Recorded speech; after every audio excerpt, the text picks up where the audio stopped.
मैं पहला तो दो तीन बेनतियां ये करनी चाहांगा कि ये अंदोलन कल्ले पंजाब दा नहीं है। असी आपे ही पंजाब दा ना बनाई जाइए। सरकार तो कहती है पंजाब दा, ये अंदोलन सारे देश दा है। आपां सारे देश वास्ते लड़ रहे हैं। जेड़ा भी जी रोटी खांदा है कल्ले किसानां दा नहीं है। जेड़ा भी जी रोटी खांदा है, भावें वो हिंदू है, भावें वो मुसलमान है, भावें वो तमिलनाडु दा है, भावें वो केरला दा है, भावें वो शहर दा, भावें वो पिंड दा है, ये अंदोलन उन्हां सारियां दा है। ये अंदोलन खाली जट्टां दा नहीं है। कई साडे भरावां ने गाने लिखे जट्टां दे नां ते भी जट्टां दा अंदोलन है, नहीं। ये 36 बरादरी का जिन्हों आप कह सकते हैं या आप कह सकते हैं मानवता का अंदोलन है। जिहड़ा अज पूरा जिहड़ा भोजन है, रोटी है, ओदा बिजनस, ओदा व्यापार, जिन्होंने गुरु नानक देव जी ने कहा सी वंड छको, पर इस सरकार ने ओदा व्यापार बनाता भी एग्रो बिजनस जिहड़ा है, खेती का जिहड़ा व्यापार है, वो कंपनियां करनगियां, वड्डे घराने करनगे, छोटे नहीं कर सकते। तुहाडा खेती का सारा कारोबार जिहड़ा 15 लाख करोड़ का है, वो कंपनियां करनगियां। उदों अगला पड़ाव जिहड़ा इहदा ठेका प्रथा कह लो, वो पहली पौड़ी है। उस तो बाद होर नवीं पौड़ियां आनियां ने। पूरे देश की जिहड़ी खेती है, क्योंकि तुहाडा मुकाबला अमरीका दे नाल है। तुहाडे कोल 5 किले जमीन है, अमरीका के किसान दे कोल 20,000 किले जमीन है। तुहाडा मुकाबला उन्हां दे नाल कराना है तो 5 किले वाला 20,000 किले वाले दे नाल मुकाबला नहीं कर सकता। इस करके इत्थे भी 10,000 किले का 5,000 किले का प्लाट बना के कंपनियां खेती करनगियां। इत्थे लेबर नाल खेती हुंदी है, उत्थे मशीन नाल खेती हुंदी है। वड्डे प्लाट कई हज़ार एकड़ दे बना के मशीन नाल खेती होएगी ते जिन्ना खेती का कारोबार है वो सारा कंपनियां दे हवाले करना है।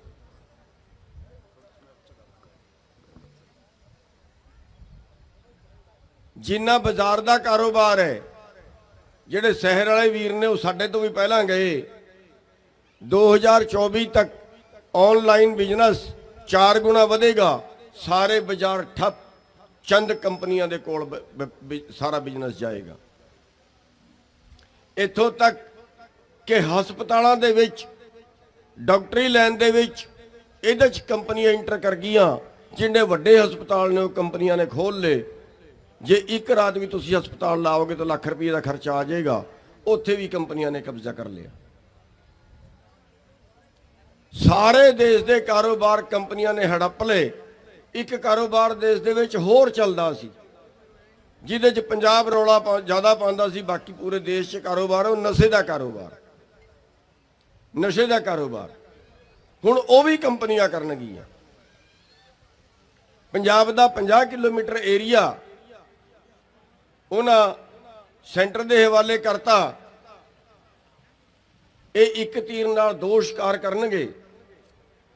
एक कोई किलो समैक ले आउंदा है, कोई 5 किलो ले आउंदा है।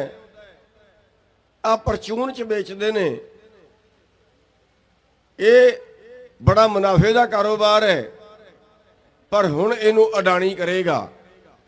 30,000 करोड़ का इकट्ठा ही माल आ गया। 30,000 करोड़ का ते पूरे देश च वंडेगा। किसी ते कोई मुकदमा नहीं। अडानी सेफ, कोई मुकदमा नहीं। ये कारोबार भी अगे वास्ते कंपनियां करनगियां। ये कारोबार भी अडानी वर्गे करनगे। क्यों? जे जिहड़ा इत्थे किलो ले आउंदा है वो सारा बंद करना है। अद्धी किलो कोई 5 किलो ले आउंदा है वो सारा बंद करना है। दूजा फायदा, दूजा शिकार ये होएगा कि जिहड़ा बीजेपी के खिलाफ बोलेगा, जिहड़ा सेंटर सरकार के खिलाफ बोलेगा, उसते घर की तलाशी लैणगे ਤੇ ਕਹਿਣਗੇ ਇਹਦੇ ਕੋਲ ਸਮੈਕ ਮਿਲੀ ਹੈ 10 ਗ੍ਰਾਮ ਸਮੈਕ ਮਿਲੀ ਹੈ, ਪਾ ਕੇ ਚੱਲ ਅੰਦਰ। ਜਾਂ ਤੇ ਸਰਕਾਰ ਦੇ ਨਾਲ ਰਹੇਗਾ ਤੇ ਜਾਂ ਫਿਰ ਜੇਲ੍ਹ ਦਾ ਦਰਵਾਜ਼ਾ ਉਹਦੇ ਵਾਸਤੇ ਖੁੱਲੇਗਾ। ਇਹ ਬਲੈਕਮੇਲਿੰਗ ਕਰੇਗੀ ਸੈਂਟਰ ਸਰਕਾਰ। ਤੇ ਦੇਸ਼ ਜਿਹੜਾ ਹੈ ਉਹ ਗੁਲਾਮ ਹੋਣ 'ਚ ਕੋਈ ਬਹੁਤੀ ਲੰਬੀ ਚੌੜੀ ਕਸਰ ਨਹੀਂ ਹੈ, ਗੁਲਾਮ ਹੋ ਚੱਲਿਆ। ਸੋਚਣਾ ਤੁਸੀਂ ਇਹ ਹੈ, ਅਮਰੀਕਾ ਦੇ ਵਿੱਚ ਤੇ ਤੁਹਾਡੇ ਦੇਸ਼ ਦੇ ਵਿੱਚ ਫਰਕ ਹੈ। ਅਮਰੀਕਾ ਵਾਲੀ ਪਾਲਿਸੀ ਇੱਥੇ ਲਾਗੂ ਕਰ ਰਹੇ ਨੇ। ਅਮਰੀਕਾ ਦੇ ਵਿੱਚ ਬੰਦੇ ਦੇ ਜਿਉਂਦੇ ਰਹਿਣ ਦੀ ਸਾਰੀ ਜ਼ਿੰਮੇਵਾਰੀ ਸਰਕਾਰ ਦੀ ਹੈ। ਜੇ ਉਹਨੂੰ ਪੜਾਉਣਾ ਹੈ ਤੇ ਸਰਕਾਰ ਦੀ ਜ਼ਿੰਮੇਵਾਰੀ ਹੈ, ਤੁਹਾਡਾ ਖਰਚਾ ਨਹੀਂ ਹੈ। ਜੇ ਉਹ ਕੰਮ ਨਹੀਂ ਕਰ ਸਕਦਾ ਜਾਂ ਉਹਨੂੰ ਕੰਮ ਮਿਲਿਆ ਨਹੀਂ ਤੇ ਸਰਕਾਰ ਪੈਸਾ ਦੇਗੀ। ਜੇ ਬਿਮਾਰ ਹੋ ਗਿਆ ਤੇ ਟੈਲੀਫੋਨ ਕਰਨਾ ਹੈ, ਸਰਕਾਰ ਇਲਾਜ ਕਰਾਏਗੀ। ਉਹਨੂੰ ਅਗਲੀ ਪੀੜ੍ਹੀ ਦਾ ਵੀ ਫਿਕਰ ਨਹੀਂ ਹੈ, ਕਿਉਂਕਿ ਅਗਲੀ ਪੀੜ੍ਹੀ ਦੀ ਜ਼ਿੰਮੇਵਾਰ ਵੀ ਸਰਕਾਰ ਹੈ। ਪਰ ਹਿੰਦੁਸਤਾਨ 'ਚ ਇਸ ਤੋਂ ਉਲਟਾ ਹੈ। ਜੇ ਤੁਹਾਨੂੰ 20 ਲੱਖ ਰੁਪਏ ਦਾ ਇਲਾਜ ਕਰਾਉਣਾ ਪੈ ਜੇ, ਕੋਈ ਬੜੀ ਬਿਮਾਰੀ ਪੱਲੇ ਪੈ ਜੇ, ਤੇ ਕਿਸੇ ਕੋਲ ਲਾਉਣ ਵਾਸਤੇ ਪੈਸੇ ਹੀ ਨਹੀਂ। ਤੁਹਾਡੀ ਅਗਲੀ ਪੀੜ੍ਹੀ ਦੀ ਜ਼ਿੰਮੇਵਾਰ ਵੀ ਤੁਸੀਂ ਹੋਈ ਹੋ, ਕਿਉਂਕਿ ਸਰਕਾਰ ਨੇ ਤੁਹਾਨੂੰ ਰੋਜ਼ਗਾਰ ਨਹੀਂ ਦੇਣਾ, ਸਰਕਾਰ ਨੇ ਉਹਦੀ ਕੋਈ ਜ਼ਿੰਮੇਵਾਰੀ ਨਹੀਂ ਉਟਣੀ। ਇਸ ਕਰਕੇ ਤੁਹਾਡਾ ਜਿਹੜਾ ਇਹ ਅੰਦੋਲਨ ਹੈ, ਇਹ ਆਪਣੇ ਵਾਸਤੇ ਵੀ ਹੈ ਤੇ ਇਹ ਆਉਣ ਵਾਲੀ ਪੀੜ੍ਹੀ ਦੇ ਵਾਸਤੇ ਵੀ ਹੈ। ਤੁਹਾਡਾ ਜਿਹੜਾ ਰੋਜ਼ਗਾਰ ਹੈ, ਜਿਹਦੇ ਤੇ 60% ਲੋਕ ਦੇਸ਼ ਦੇ ਜ਼ਿੰਦਗੀ ਚਲਾ ਰਹੇ ਨੇ, ਖੇਤੀ ਦਾ ਕਾਰੋਬਾਰ, ਖੇਤੀ ਦਾ ਜੁੜੇ ਮਜ਼ਦੂਰ, ਖੇਤ ਦੇ ਮਾਲਕ, ਖੇਤੀ ਦੇ ਜੁੜੇ ਨਾਲ ਦੁਕਾਨਦਾਰ, ਖਾਦ ਬੀਜ ਦਵਾਈ ਵਾਲੇ, ਆੜਤੀ, ਛੋਟੇ ਬਿਜ਼ਨਸਮੈਨ, ਇਹ ਸਾਰੇ ਖੇਤੀ ਦੇ ਨਾਲ ਜੁੜੇ ਨੇ। ਇਹ ਸਾਰਾ ਕਾਰੋਬਾਰ ਤੁਹਾਡੇ ਤੋਂ ਖੋ ਕੇ ਕਾਰਪੋਰੇਟ ਲਿਜਾ ਰਿਹਾ ਹੈ। ਬਰੌਲਰ ਦੇ ਵਿੱਚ 2004 ਦੇ ਵਿੱਚ ਕੰਪਨੀ ਆਈ ਹੈ। ਅੱਜ ਬਰੌਲਰ ਦਾ 95% ਕਾਰੋਬਾਰ ਕੰਪਨੀਆਂ ਕੋਲ ਚਲਾ ਗਿਆ। ਇਸੇ ਤਰ੍ਹਾਂ ਖੇਤੀ ਦਾ ਕਾਰੋਬਾਰ ਜਦੋਂ ਕੰਪਨੀਆਂ ਦੇ ਕੋਲ ਟੁਰ ਗਿਆ ਤੇ ਤੁਸੀਂ ਬੇਰੋਜ਼ਗਾਰ ਹੋ ਗਏ, ਫਿਰ ਤੁਸੀਂ ਸਰਕਾਰ ਦੀ ਭੀਖ ਤੇ ਜਿਉਂਦੇ ਰਹੋਗੇ। ਪਹਿਲਾਂ ਭੁੱਖ ਦਿੰਦੇ ਨੇ, ਫਿਰ ਭੀਖ ਦਿੰਦੇ ਨੇ, ਉਹਨਾਂ ਦੀ ਭੀਖ ਤੇ ਜਿਉਂਦੇ ਰਹੋਗੇ। 2-2 ਹਜ਼ਾਰ ਦੇ ਦਿੱਤੇ, ਆਪਾਂ ਨੇ 2-2 ਹਜ਼ਾਰ ਤੇ ਹੀ ਵੋਟ ਪਾਤੀ। ਸਾਲ 'ਚ 6 ਹਜ਼ਾਰ ਮਿਲ ਜਾਣਗੇ, ਆਪਾਂ ਉਸੇ ਤੇ ਵੋਟ ਪਾ ਦਿਆਂਗੇ, ਚਲੋ 6 ਤੇ ਮਿਲੇ। ਸਾਥੀਓ, ਇਹ ਜਿਹੜੀ ਲੜਾਈ ਹੈ, ਇਹ ਲੜਨਾ ਆਪਣੀ ਮਜਬੂਰੀ ਹੈ। ਜੇ ਆਪਾਂ ਆਪਣੀਆਂ ਆਉਣ ਵਾਲੀਆਂ ਨਸਲਾਂ ਬਚਾਉਣਾ ਚਾਹੁੰਦੇ ਆ ਤੇ ਜੇ ਆਪਾਂ ਆਪਣੇ ਕਾਰੋਬਾਰ ਨੂੰ ਬਚਾਉਣਾ ਚਾਹੁੰਦੇ ਆ ਤੇ ਕੁਰਬਾਨੀਆਂ ਵੀ ਹੋਣਗੀਆਂ। ਟੱਕਰ ਸਰਕਾਰ ਨਾਲ ਹੈ। ਬਦਕਿਸਮਤੀ ਹੈ ਸਾਡੇ ਦੇਸ਼ ਦੀ ਕਿ ਇੱਥੇ ਜਿਹੜੀ ਸਰਕਾਰ ਹੈ ਉਹ ਸੇਵਾਦਾਰ ਨਹੀਂ ਹੁੰਦੀ। ਸਰਕਾਰ ਦਾ ਮਤਲਬ ਹੁੰਦਾ ਹੈ ਜਨਤਾ ਦੀ ਸੇਵਕ। ਇੱਥੇ ਸਰਕਾਰ ਜਨਤਾ ਦੀ ਬੌਸ ਹੈ। ਉੱਤਰ ਪ੍ਰਦੇਸ਼ ਦੇ ਵਿੱਚ ਜਿਨ੍ਹਾਂ ਦੀ ਯਾਦ ਦੇ ਵਿੱਚ ਅੱਜ ਤੁਸੀਂ ਬੈਠੇ ਹੋ, ਉਹਨਾਂ ਦਾ ਕਸੂਰ ਸਿਰਫ ਇੰਨਾ ਹੈ ਕਿ ਉਹਨਾਂ ਸਰਕਾਰ ਦੇ ਅੱਗੇ ਆਪਣਾ ਪ੍ਰਦਰਸ਼ਨ ਕੀਤਾ, ਕਾਲੇ ਝੰਡੇ ਦਿਖਾਏ ਤੇ ਉਹਨਾਂ ਨੂੰ ਸਰਕਾਰ ਦੇ ਮੰਤਰੀ ਦੇ ਬੇਟੇ ਨੇ ਮੰਤਰੀ ਦੇ ਇਸ਼ਾਰੇ ਤੇ ਕੁਚਲ ਦਿੱਤਾ, ਗੱਡੀਆਂ ਚੜਾ ਕੇ ਮਾਰ ਦਿੱਤਾ। ਅੱਜ ਤੱਕ ਕੋਈ ਮੰਤਰੀ ਗ੍ਰਿਫਤਾਰ ਨਹੀਂ ਹੋਇਆ।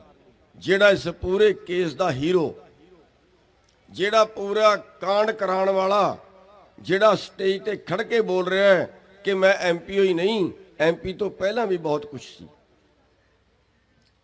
ਕਹਿਣ ਦਾ ਮਤਲਬ ਸੀ ਐਮਪੀ ਤੋਂ ਪਹਿਲਾਂ ਮੈਂ ਕਈ ਕਤਲ ਕਰਤੇ ਸੀ ਤੇ ਮੇਰਾ ਕੁਝ ਨਹੀਂ ਵਿਗੜਿਆ।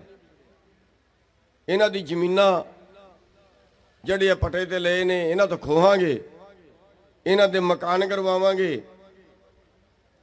ਮੇਰਾ ਇਤਿਹਾਸ ਚੱਕ ਕੇ ਦੇਖ ਲਿਓ, ਆਪਾਂ ਕਿਸੇ ਦਾ ਆਧਾਰ ਨਹੀਂ ਰੱਖਦੇ।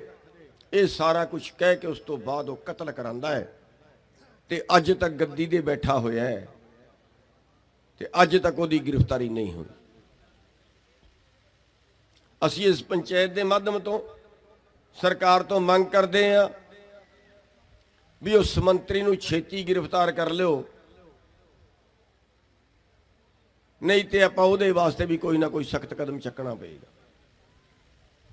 साथियों, ये अंदोलन लड़दियां 10.5 महीने सड़कों ते बैठिया नूं हो गए। उस तो पहला पंजाब दे विच अंदोलन चलता रहा, हरियाणे दे विच अंदोलन चलता रहा। 10 सितंबर नूं हरियाणे च बुरी तरह लाठीचार्ज होया सी, बड़े लोगों के सिर पाटे सी। उस तो बाद अंदोलन थोड़ा होर गर्म हो गया सी। 26 नवंबर तो आप बैठे हुए हाँ। 700 किसानों के करीब शहीद हो चुके ने, पर कोई सुन नहीं रहा, कोई सुन नहीं रहा। तो ये सरकार मैनू लगता है बई जिवें कहते हैं भी सीधी उंगली नाल घी नहीं निकलता, थोड़ी जी टेढ़ी करनी पएगी। सराफत नाल इन्हां नहीं मनना। आप अपने मोर्चे च गल रखांगे। किसान मजदूर फैडरेशन जिहदे च फूल साहब शामिल ने, असी फैसला लिया भी है सी भी असी मोर्चे दे अगे अपनी बेनती रखांगे बई 1 साल बैठे नूं जदों हो जे, जे साल ते भी सरकार ना मन्ने तो फिर आपां नूं थोड़ा जिहा कैड़े हो जाना चाहिए है। आपां नूं मोदी दा घर दा जाके उत्थे टेंट गड़ देने चाहिए।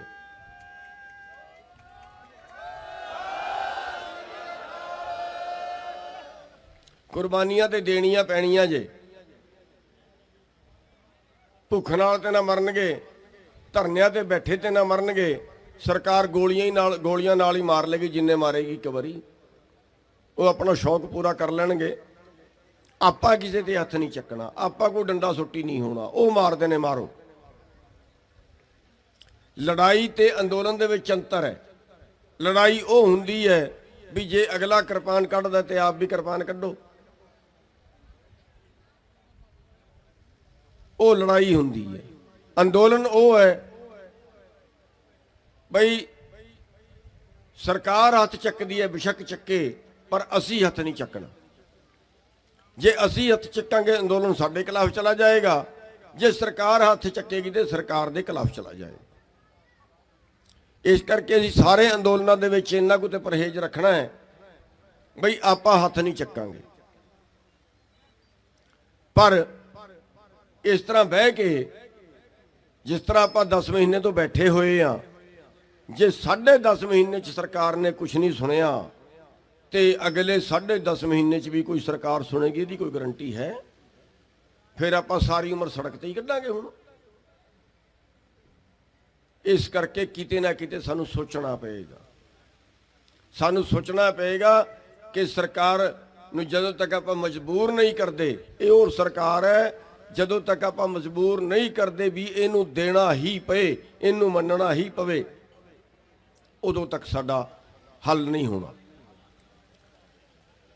दूजा मैं थोड़ा जा जिक्र करना चाहांगा। वैसे तो ये स्टेज जिहड़ी है उहदी नहीं है, पर थोड़ा जा जिक्र करना चाहांगा भी तुहाडा जिहड़ा ये हाल है, तुहाडा जिहड़ा ग्राफ थल्ले गया है, जिथे उत्तम खेती सी अज उत्तम खेती नहीं रही। जिथे साडे बजुर्ग अपने मुंडे नूं नौकरी नहीं सी करांदे, अज आपां नौकरी वास्ते पैसे दे रहे हैं। ये हाल साडा किहने कीता है? आपां अज लड़ रहे हैं। ये कानून किहने बनाए ने जिन्हां पिछे आपां तड़वाण वास्ते लड़ रहे हैं? मुकदमे भी बनवा रहे हैं, डांगा भी खा रहे हैं, कतल भी साडे कर रहे ने। ये कौन लोग ने? ये ने साडे देश दे राजनेता, ये ने साडे देश दे हाकम। इन्हां नूं हुकूमत किहने दित्ती? इन्हां नूं राजनेता किहने बनाया? इन्हां दे हथ पावर किहने दित्ती? ताकत किहने दित्ती? किहने अज जिहड़ा लुट रहा, तुसीं कानून बना के तुहानूं लुटिया जा रहा है। अज हथियारां दे बल ते नहीं सानूं लुट रहे, कानून बना के लुट रहे ने। वो कानून किहने बनाए? साडे नीतिकारां ने, साडे नेता ने। वो नेता किहने बनाए? वो तुसीं बनाए। ਜਦੋਂ ਤੁਸੀਂ ਨੇਤਾ ਬਣਾਉਂਦੇ ਹੋ, ਜਦੋਂ ਤੁਸੀਂ ਸਰਕਾਰ ਚੁਣਦੇ ਹੋ, ਜੇ ਤੁਹਾਡੇ ਹੱਥ ਕੁੰਜੀ ਹੈ, ਫਿਰ ਉਹ ਤਾਲਾ ਕਿਉਂ ਨਹੀਂ ਖੁੱਲਦਾ? ਉਹ ਜਿੰਦਰਾ ਕਿਉਂ ਨਹੀਂ ਖੁੱਲਦਾ ਜਿਹਦੀ ਚਾਬੀ ਤੁਹਾਡੇ ਕੋਲ ਹੈ? ਫਿਰ ਤੁਸੀਂ ਬਣਾਓ, ਫਿਰ ਬਣਾਇਆ ਜੇ ਕਾਂਗਰਸ ਨੂੰ, ਫਿਰ ਬਣਾਇਆ ਜੇ ਬਾਦਲ ਨੂੰ, ਫਿਰ ਬਣਾਇਆ ਜੇ ਆਪ ਨੂੰ, ਫਿਰ ਗਾਲਾਂ ਕੱਢੀ ਜਾਇਆ ਜੇ 5 ਸਾਲ। ਬਣਾਓ। ਆ ਗਿਆ ਇਲੈਕਸ਼ਨ 2022 ਚ, ਬਈ ਕਿਸੇ ਨੂੰ ਤਾਂ ਬਣਾਓਗੇ, ਫਿਰ ਬਣਾਓਗੇ, ਫਿਰ ਲੜੋਗੇ, ਫਿਰ ਤੁਹਾਨੂੰ ਕੁੱਟਣਗੇ। ਬਈ ਜਦ ਲਾਜ ਤੁਹਾਡੇ ਕੋਲ ਹੈ, ਜਦੋਂ ਕੁੰਜੀ ਤੁਹਾਡੇ ਕੋਲ ਹੈ, ਤੁਸੀਂ ਉਹ ਕੁੰਜੀ ਲਾਉਂਦੇ ਕਿਉਂ ਨਹੀਂ? ਮੈਨੂੰ ਸਮਝ ਨਹੀਂ ਆ ਰਹੀ ਗੱਲ ਦੀ। ਯੂਪੀ ਜਿੱਥੇ ਉਹਨਾਂ ਨੇ ਕਿਸਾਨਾਂ ਨੂੰ ਮਾਰਤਾ, ਕੁਚਲ ਤੇ ਕਿਸਾਨ, ਯੂਪੀ ਦੇ ਵਿੱਚ 8 ਕਰੋੜ ਵੋਟ ਕਿਸਾਨਾਂ ਦੀ ਹੈ, ਜ਼ਮੀਨ ਵਾਲਿਆਂ ਦੀ। 8 ਕਰੋੜ ਵੋਟ ਕਿਸਾਨਾਂ ਦੀ ਹੈ, 3.5 ਕਰੋੜ ਨਾਲ ਸਰਕਾਰ ਬਣ ਗਈ। ਪੰਜਾਬ ਦੇ ਵਿੱਚ 80 ਲੱਖ ਤੋਂ ਵੱਧ ਵੋਟ ਕਿਸਾਨਾਂ ਦੀ ਹੈ, 59 ਲੱਖ ਵੋਟ ਨਾਲ ਸਰਕਾਰ ਬਣ ਗਈ। ਤੁਹਾਡੇ ਕੋਲ ਕੁੰਜੀ ਤੇ ਹੈ, ਤੁਸੀਂ ਲਾਉਂਦੇ ਹੀ ਨਹੀਂ। ਅੱਧੇ ਤਲਵੇ ਚੱਟਦੇ ਨੇ ਜਾ ਕੇ ਕਾਂਗਰਸ ਦੇ, ਅੱਧੇ ਤਲਵੇ ਚੱਟਦੇ ਨੇ ਜਾ ਕੇ ਅਕਾਲੀ ਦਲ ਦੇ, ਅੱਧੇ ਤਲਵੇ ਚੱਟਦੇ ਨੇ ਆਮ ਆਦਮੀ ਪਾਰਟੀ ਦੇ। ਚੱਟੀ ਜਾਓ ਫਿਰ ਭਰਾ। ਇਸ ਤਰ੍ਹਾਂ ਹੀ ਰੱਖਿਆ ਜੀ ਅੱਗੇ ਵੀ। ਮੇਰੇ ਤੋਂ ਲਿਖਵਾ ਲਿਓ, ਲਿਖਵਾ ਲਿਓ, ਤਾ ਉਮਰ ਜੇ ਤੁਹਾਡੇ 'ਚ ਕੋਈ ਸੁਧਾਰ ਹੋ ਜੇ ਤੇ ਮੇਰਾ ਕੰਨ ਫੜ ਲਿਆ ਜੀ। ਤਾ ਉਮਰ ਸੁਧਾਰ ਹੋ ਜੇ ਤੇ ਨਹੀਂ ਹੋ ਸਕਦਾ, ਕਿਸੇ ਹਾਲਤ ਨਹੀਂ ਹੋ ਸਕਦਾ। ਕਿਉਂ? ਪੈਸੇ ਤੋਂ ਸੱਤਾ, ਸੱਤਾ ਤੋਂ ਪੈਸਾ, ਫਿਰ ਪੈਸੇ ਤੋਂ ਸੱਤਾ, ਫਿਰ ਸੱਤਾ ਤੋਂ ਪੈਸਾ। ਇੱਕ ਵਾਰੀ ਐਮਐਲਏ ਬਣ ਜੇ 100 ਕਰੋੜ ਦਾ ਮਾਲਕ ਤੇ ਬਣ ਹੀ ਜਾਂਦਾ ਹੈ। ਕਿਉਂ? ਫੈਕਟਰੀ ਲੱਗੀ ਉਹਦੇ ਕੋਲ। ਆਪਾਂ ਉਹਨਾਂ ਦੇ ਹੀ ਤਲਵੇ ਚੱਟਦੇ ਆ, ਆਪਾਂ ਉਹਨਾਂ ਨੂੰ ਹੀ ਸਲੂਟ ਮਾਰਦੇ ਆ, ਆਪਾਂ ਉਹਨਾਂ ਦੀ ਹੀ ਜੈ ਜੈਕਾਰ ਕਰਦੇ ਆ। ਹੁਣ 2022 ਚ ਫਿਰ ਜੇ ਤੁਸੀਂ ਉਹਨਾਂ ਨੂੰ ਬਣਾਤਾ ਤੇ ਫਿਰ ਕਸੂਰ ਕਿਹਦਾ ਹੋਏਗਾ? ਉਹਨਾਂ ਦਾ ਕਿ ਤੁਹਾਡਾ? ਤੁਸੀਂ ਬਦਲ ਸਕਦੇ ਹੋ, ਤੁਸੀਂ ਬਦਲ ਸਕਦੇ ਹੋ, ਤੁਸੀਂ ਉਹਨਾਂ ਤੋਂ ਸਰਕਾਰ ਖੋ ਸਕਦੇ ਹੋ। ਤੁਸੀਂ ਆ ਜਿਹੜੀ ਰਵਾਇਤੀ ਪਾਰਟੀ ਇਹਨਾਂ ਨੂੰ ਤੁਸੀਂ ਕਿਹਾ ਪਿੰਡਾਂ 'ਚ ਨਹੀਂ ਵੜਨ ਦੇਣਾ, ਨਾ ਵੜਨ ਦਿਓ। ਫਿਰ ਵੋਟ ਕਿਹਦੇ ਕੋਲ ਪਾਓਗੇ? ਕਰ ਦਿਓ ਬਹਿਸ਼ਕਾਰ। ਪਹਿਲਾਂ ਕੀਤਾ ਸੀ ਨਾ, ਪਹਿਲਾਂ ਤੁਸੀਂ ਬਹਿਸ਼ਕਾਰ ਕੀਤਾ ਸੀ ਕਿ ਅਸੀਂ ਇਲੈਕਸ਼ਨ ਦੇ ਵਿੱਚ ਹਿੱਸਾ ਨਹੀਂ ਲੈਣਾ। 13% ਵੋਟ ਪਏ ਸੀ, ਤੁਹਾਡੀ ਗੱਲ ਮੰਨੀ ਸੀ, ਸਾਡੇ ਨੇਤਾ ਦੀ ਗੱਲ ਮੰਨੀ ਸੀ ਲੋਕਾਂ ਨੇ। 13% ਵੋਟ ਪਏ ਸੀ ਪੂਰੇ ਪੰਜਾਬ ਦੇ ਵਿੱਚ। 13% ਵੋਟ ਵਾਲਿਆਂ ਨੇ ਆ ਕੇ 25,000 ਮੁੰਡੇ ਮਾਰੇ ਸੀ ਗੋਲੀਆਂ ਨਾਲ। 25,000 ਮੁੰਡੇ ਮਾਰੇ ਸੀ ਗੋਲੀਆਂ ਨਾਲ 13% ਵੋਟ ਲੈ ਕੇ। ਕਰੋ ਬਹਿਸ਼ਕਾਰੋ, ਕਰਕੇ ਦੇਖ ਲਿਓ। ਤੁਹਾਡੇ ਕੋਲ ਕੋਈ ਇਲਾਜ ਨਹੀਂ ਹੈ, ਤੁਹਾਡੀ ਵੋਟ ਹੈ। ਤੁਸੀਂ ਆਪਣੇ ਵਿੱਚੋਂ ਜੇ ਅੱਜ ਫੂਲ ਸਾਹਿਬ ਮੁੱਖ ਮੰਤਰੀ ਹੁੰਦੇ, ਜੇ ਕੀ ਫੇਰ ਇਹ ਕਾਨੂੰਨ ਬਣਦੇ? ਜੇ ਅੱਜ ਪ੍ਰਧਾਨ ਮੰਤਰੀ ਫੂਲ ਸਾਹਿਬ ਹੁੰਦੇ ਤੇ ਕੀ ਇਹ ਕਾਨੂੰਨ ਬਣਦੇ? ਫਿਰ ਤੁਹਾਨੂੰ ਸੜਕਾਂ ਤੇ ਬੈਠਣਾ ਪੈਂਦਾ। ਫਿਰ ਤੁਸੀਂ ਕੰਪਨੀਆਂ ਖੋ ਕੇ ਨਾ, ਤੁਹਾਡੇ ਤੇ 18 ਏਕੜ ਦੀ ਸੀਲਿੰਗ ਲੱਗੀ ਹੈ, ਤੁਹਾਡੀ ਜ਼ਮੀਨਾਂ ਖੋਈਆਂ ਨੇ ਨਾ। ਜਿਹਦੇ ਕੋਲ 18 ਏਕੜ ਤੋਂ ਜ਼ਿਆਦਾ ਹੈ ਸੀ, ਉਸ ਤੋਂ ਜ਼ਮੀਨ ਖੋ ਕੇ ਸਰਕਾਰ ਨੇ ਵੰਡੀ। ਤੇ ਉਹ ਸਰਕਾਰ ਕਰ ਸਕਦੀ ਹੈ। ਸਰਕਾਰ ਨੇ ਜਿਹੜੇ ਬੈਂਕ ਸੀ, ਪ੍ਰਾਈਵੇਟ ਬੈਂਕ ਸੀ, ਇੰਦਰਾ ਗਾਂਧੀ ਨੇ ਸਾਰੇ ਸਰਕਾਰ ਦੇ ਅੰਡਰ ਕਰ ਲਏ ਸੀ, ਕਰ ਸਕਦੀ ਹੈ। ਇਹਨਾਂ ਦੀ ਕੰਪਨੀਆਂ ਖੋ ਕੇ ਹੁਣ ਵੀ, ਜੇ ਤੁਹਾਡੀ ਸਰਕਾਰ ਹੋਏ ਜਾਂ ਤੁਹਾਡੇ ਪੱਖ ਦੀ ਕੋਈ ਸਰਕਾਰ ਆ ਜੇ, ਹੁਣ ਵੀ ਕੰਪਨੀਆਂ ਖੋ ਕੇ ਜਨਤਾ ਦੇ ਨਾਂ ਕਰ ਸਕਦੀ ਹੈ, ਸਰਕਾਰ ਦੇ ਨਾਂ ਕਰ ਸਕਦੀ ਹੈ। ਜਿਹੜਾ ਮੁਨਾਫਾ ਹੋਏਗਾ ਸਾਰਿਆਂ ਦਾ ਹੋਏਗਾ। ਇਸ ਕਰਕੇ ਇਸ ਤੇ ਵਿਚਾਰ ਕਰਨ ਦੀ ਗੱਲ ਹੈ। ਤੁਸੀਂ ਆਪਣੇ ਵਿੱਚੋਂ ਵੀ ਉਮੀਦਵਾਰ ਖੜੇ ਕਰ ਸਕਦੇ ਹੋ।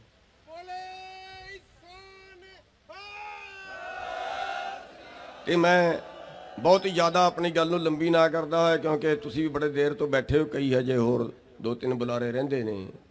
ਤੇ ਮੈਂ ਇੰਨੀ ਕੁ ਬੇਨਤੀ ਕਰਾਂਗਾ ਕਿ ਇਹ ਅੰਦੋਲਨ ਆਪਾਂ ਨੇ ਆਖਰੀ ਸਾਂਸ ਤੱਕ ਲੜਨਾ ਹੈ। ਹਰ ਪਿੰਡ ਚੋਂ ਘੱਟ ਤੋਂ ਘੱਟ 10 ਬੰਦੇ ਉਸ ਬਾਰਡਰ ਤੇ ਹਾਜ਼ਰੀ ਜ਼ਰੂਰ ਰੱਖੋ। ਇਹ ਅੰਦੋਲਨ ਲੜਨਾ ਆਪਣੀ ਮਜਬੂਰੀ ਹੈ। ਨੁਕਸਾਨ ਜਿੰਨਾ ਮਰਜ਼ੀ ਹੋਏ, ਤਬਾਹੀ ਜਿੰਨੀ ਮਰਜ਼ੀ ਹੋਏ, ਜੋ ਮਰਜ਼ੀ ਹੋਏ, ਲੜਨਾ ਹੀ ਪਏਗਾ। ਦੂਜਾ, ਸਾਨੂੰ ਥੋੜਾ ਜਿਹਾ ਸਖਤ ਰਵੱਈਆ ਸਰਕਾਰ ਦੇ ਅੱਗੇ ਕਰਨਾ ਪਏਗਾ। ਇਸ ਤਰ੍ਹਾਂ ਸਰਕਾਰ ਕੋਈ ਨਹੀਂ ਮੰਨਦੀ। ਤੇ ਤੀਜਾ, ਜਿਹੜੀ ਮੈਂ ਬੇਨਤੀ ਆਖਰ ਦੇ ਵਿੱਚ ਕੀਤੀ ਹੈ ਇਹ ਸਾਰੀ ਪੈਰਲਲ ਆਪਾਂ ਨੂੰ ਚਲਾਉਣੀਆਂ ਪੈਣੀਆਂ ਨੇ। ਇੱਕ ਮੋਰਚੇ ਤੇ ਜੇ ਆਪਾਂ ਫੇਲ ਹੁੰਦੇ ਆ, ਦੂਏ ਮੋਰਚੇ ਤੇ ਕਾਮਯਾਬ ਹੋਈਏ, ਦੂਏ ਮੋਰਚੇ ਤੇ ਫੇਲ ਹੁੰਦੇ ਆ, ਤੀਜੇ ਮੋਰਚੇ ਤੇ ਕਾਮਯਾਬ ਹੋਈਏ। ਆਪਾਂ ਸਾਰੇ ਪਾਸਿਓਂ ਘੇਰ ਘੂਰ ਕੇ ਇਹਨਾਂ ਨੂੰ ਕੁੱਟੀਏ ਤੇ ਤਾਂ ਜਾ ਕੇ ਕੋਈ ਹੱਲ ਨਿਕਲਣਾ ਹੈ। ਤੇ ਤੁਸੀਂ ਮੈਨੂੰ ਇੱਥੇ ਆਉਣ ਦਾ ਮੌਕਾ ਦਿੱਤਾ, ਤੁਹਾਡੇ ਦਰਸ਼ਨ ਕਰਨ ਦਾ ਮੌਕਾ ਦਿੱਤਾ, ਤੁਸੀਂ ਮੇਰੀ ਗੱਲ ਸੁਣੀ, ਸਭ ਦਾ ਬਹੁਤ ਬਹੁਤ ਧੰਨਵਾਦ।